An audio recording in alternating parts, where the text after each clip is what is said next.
வணக்கம் ஃப்ரெண்ட்ஸ்.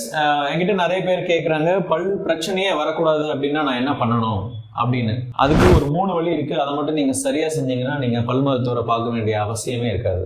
என்னன்னு கேட்டீங்கன்னா, முதல்ல உங்களோட food habits, sugary substance, packed items, இது மாதிரியான ஸ்டிக்கி ஃபுட்ஸ், இது மாதிரியான விஷயங்களை நீங்க அடிக்கடி சாப்பிட்றத தவிர்க்கணும். பெரும்பாலும் சாப்பிடாம இருந்தாலுமே நல்லதுதான். ஒருவேளை சாப்பிட்டீங்கன்னா உடனடியாக நீங்க பல்ல சுத்தம் பண்ணிக்கணும். ரெண்டாவது, உங்களுடைய ஓரல் ஹைஜீன் ஹேபிட்ஸ்.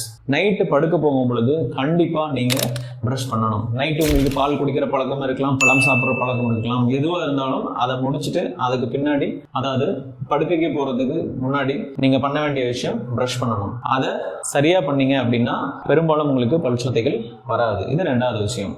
மூணாவது விஷயம், ஆன்டி கேவிட்டி டென்டல் ட்ரீட்மெண்ட்ஸ் அப்படின்ற சில வகையான ட்ரீட்மெண்ட்டுகள் இருக்கு. அதுல பிட்டர் ஃபிஷர்ஸ், ஃப்ளோரைட் அப்ளிகேஷன், இது மாதிரியான சில சிம்பிளான சாதாரண விஷயமான சில சிகிச்சைகள் இருக்கு. அதை நீங்க பண்ணிக்கிட்டீங்கன்னா உங்களோட பல்லுக்கு எந்த விதமான சொத்தையும் வராமல் உங்களால தவிர்க்க முடியும். நன்றி.